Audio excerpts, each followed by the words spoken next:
Sebenarnya sih takut nggak takut ya, soalnya zaman sekarang juga kita udah kayaknya dibatasi gitu hak bicaranya. Jadi ya takut nggak takut sih sebenarnya gitu. Kalau dari aku sendiri sih enggak ya, cuman kan soalnya kan pemerintah juga butuh kritik dan saran dari masyarakatnya juga untuk bahan evaluasi mereka. Sebenarnya pasti takut ya, karena balik lagi banyak kasus-kasus yang nggak bisa diungkapin ketika terjadi penangkapan atau terjadi kehilangan. Kayak balik lagi lah ke masa itu. Itulah.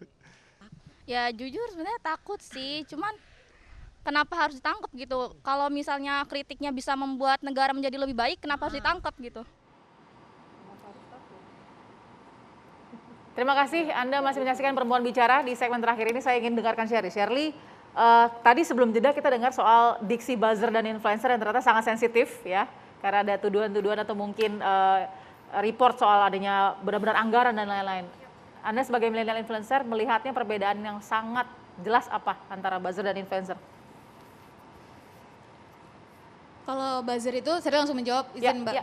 Kalau buzzer itu dia cenderung atau biasanya terafiliasi. Biasanya dia ada di satu pihak. Atau mungkin Shirley mengutip, ya loyal. Tapi kalau influencer, dia bebas menyuarakan aspirasinya. Ketika itu benar ya, dia dukung, dia bilang, dia mengapresiasi kalau itu benar. Benar ya dikatakan benar, tapi kalau belum tepat, dia mengkritik. Tentu harapannya adalah mengkritik, membangun, ngasih solusi. Jadi ini jelas dua yang berbeda. Tapi bener kan buzzer nggak ada anggaran, maksudnya nggak ada anggaran buzzer gitu? Kalau itu sepertinya ini Uni dan Bu Husnul yang jauh lebih tahu. Pernah diserang buzzer? Kalau buzzer itu... Atau diserang influencer?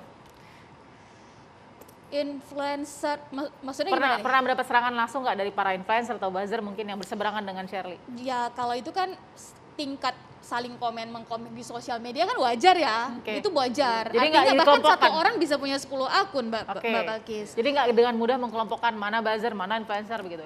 Sebetulnya itu sangat bisa kita identikkan, apalagi anak muda itu sangat bisa. Tapi saya pikir kita lebih baik fokus pada solusi daripada membedakan ini buzzer dan muter aja di situ-situ aja, malah nggak konstruktif. Kalau saya lebih melihat daripada fokusnya di situ, saya pikir ada baiknya kita mengajak semua pihak, baik yang pro, kontra, oposisi maupun yang mendukung, ini sama-sama menyampaikan dengan baik dan benar, bertanggung jawab. Dan terakhir saya pikir mari kita berdoa sama-sama agar pemerintah melihat semua yang rakyat alami ini tidak hanya dari Menara Gading, tidak hanya sekedar data, angka-angka yang seolah-olah semuanya baik-baik saja, seolah semua aspirasi itu harus ada datanya? Dibatasi keberadaannya. Ya, data untuk menghindari hoax, contohnya soal Oxford ini ada di depan saya rasa warga semua juga bisa mengakses karena ada di Google. Sederhana di sini untuk bicara bahwa di sini tidak disebut Indonesia, kemudian bagian dari negara yang melakukan suppress, discredit, or drown out. Sama sekali tidak ada. Jadi saya agak bingung kalau tadi mungkin bahasa Inggris saya yang perlu diperbaiki, tapi saya tidak melihat di sini dikatakan pemerintah Indonesia menggunakan buzzer, tidak ada. Bahkan yang disebutkan adalah di sini tokoh politik Amerika yang secara definitif disebut namanya. Jadi artinya ini perlu hati-hati juga. Nah yang kayak begini tadi yang disampaikan oleh beliau, hati-hati kalau kita ingin menyampaikan kritik boleh, sangat baik.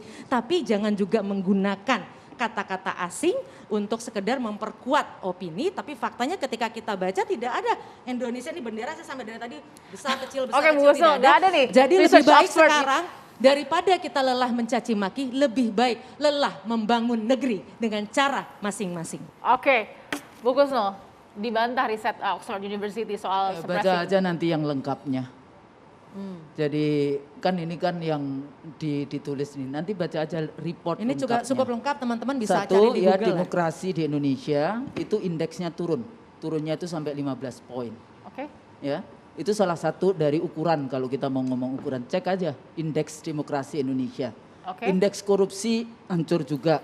Indeks apalagi kalau kita mau ngomong kuantitatif. Kesehatan tapi dan kalau ekonomi kita mudah-mudahan sih cukup baik Bu Husnul. Kita harus bicara prioritas saat tapi ini yang karena pandemi dieksploitasi betul-betul sumber daya alam. Yang dieksploitasi sumber daya alam. Semua pelan-pelan sedang diperbaiki. Tidak ada ayat di dalam konstitusi. Sebentar Bu Devi. Tidak ada ayat di dalam konstitusi yang memberikan hak kepada presiden untuk memberikan sumber daya alam, eksploitasi sumber daya kepada segelintir manusia. Justru Pak Tapi Jokowi di dalam sedang konstitusi kita itu. dikatakan bahwa setiap warga negara warga negara Indonesia, bukan warga negara Vietnam, bukan warga negara Cina, bukan warga negara Setuju, India, Bu Husnul. untuk mendapatkan penghidupan yang layak. Itu konstitusi kita. Nah, di dalam konteks itu, kalau tadi dikatakan, oh iya human right, iya civil and political right, hak hidup itu nggak boleh dihilangkan. Hak hidup. Itu Oleh karenanya terbukti angka ekonomi kita terus membaik. Kalau memang pemerintah tidak serius, tidak mungkin.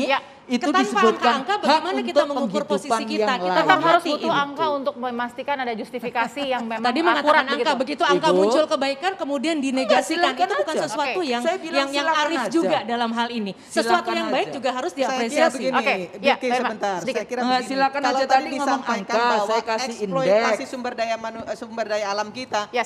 Freeport diambil kembali loh sama pemerintah. Jokowi loh.